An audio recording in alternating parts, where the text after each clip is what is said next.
For the record, the PNP will not succumb to any pressure po. Ang PNP leadership po decided to relieve administratively the two senior officers, particularly the RD and CRPO, and Director ACG, again, to give way to an impartial investigation. Walang pressure na natatanggap ang Philippine National Police para alisin sa pwesto ang dalawang mataas na opisyal ng pambansang pulisya na nanguna sa raid sa Century Peak Tower noong October 29. Paliwanag ni PNP Public Information Office Chief Police Brigadier General Jean Fajardo, isinailalim sa administrative relief sina National Capital Region Police Office Director, Police Major General Sidney Hernia at Anti-Cybercrime Group Director, Police Major General Ronnie Francis Cariaga upang bigyang daan ang investigasyon kung may nangyaring kapabayaan sa isinagawang raid. We owe it to the people because a lot of accusation and allegation were propagated in different fora. So the PNP leadership deemed it necessary to subject the former RD and CRPO and the Director ACG under administrative relief to give way to the investigation. Ayon pa kay General Fajardo, pamumunuan ni PNP Deputy Chief for Operations, Police Lieutenant General Michael John Dubria, ang komite na mag-iimbestiga kina Major General Hernia at Major General Cariaga. Sinabi pa ng General, hindi ito ang unang pagkakataon na mayroong na-relieve na mataas na opisyal dahil sa command responsibility.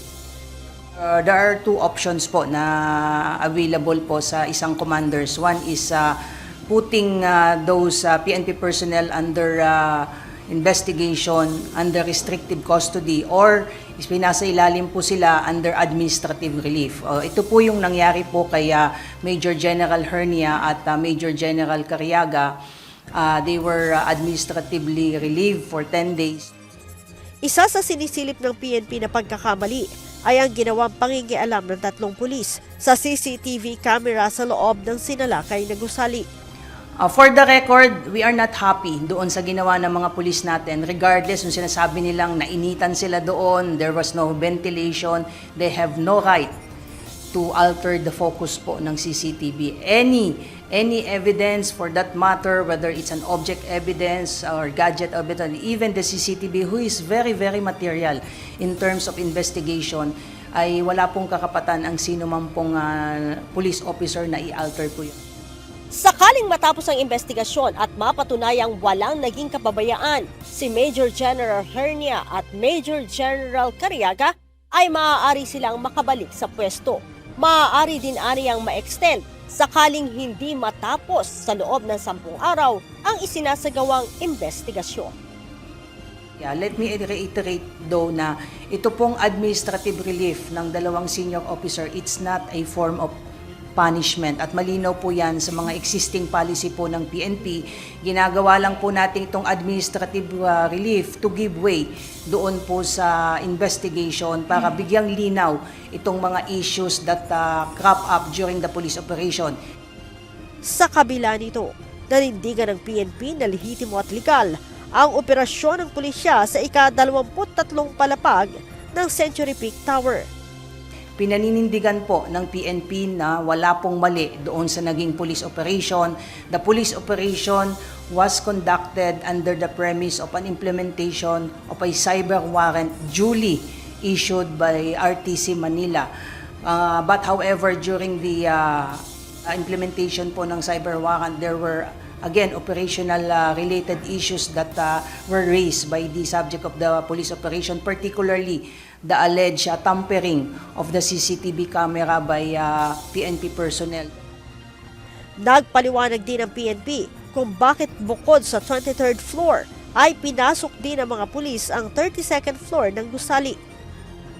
During the implementation po ng service of warrant, meron pong lumapit doon sa operating unit natin, particularly doon po sa NCRPO, claiming na yung kanyang live-in partner who happens to be a Chinese national is being held against his will doon po sa isang unit po doon, particularly doon po sa 32nd floor. That prompted the operating unit ng NCRPO na i-check po yun at to coordinate doon sa security managers po nitong Century Peak Tower.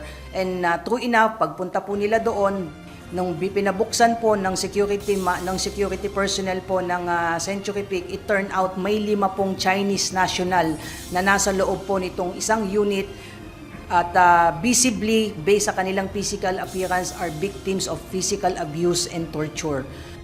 Sinalakay ng mga pulis ang nasabing palapag ng naturang gusali dahil sa report ng umano'y love at cryptocurrency scam. Si Major General Hernia ay pinilitan sa pwesto ni Deputy Regional Director for Administration, Brigadier General Reynaldo Tamundong, habang si Major General Cariaga naman ay pinalitan ni Deputy Chief for Administration, Police Colonel Vina Guzman. Leia Ilagan, UNTV, News and Rescue. Diyos ang aming sandigan, serbisyo publiko ang aming pinahahalagahan.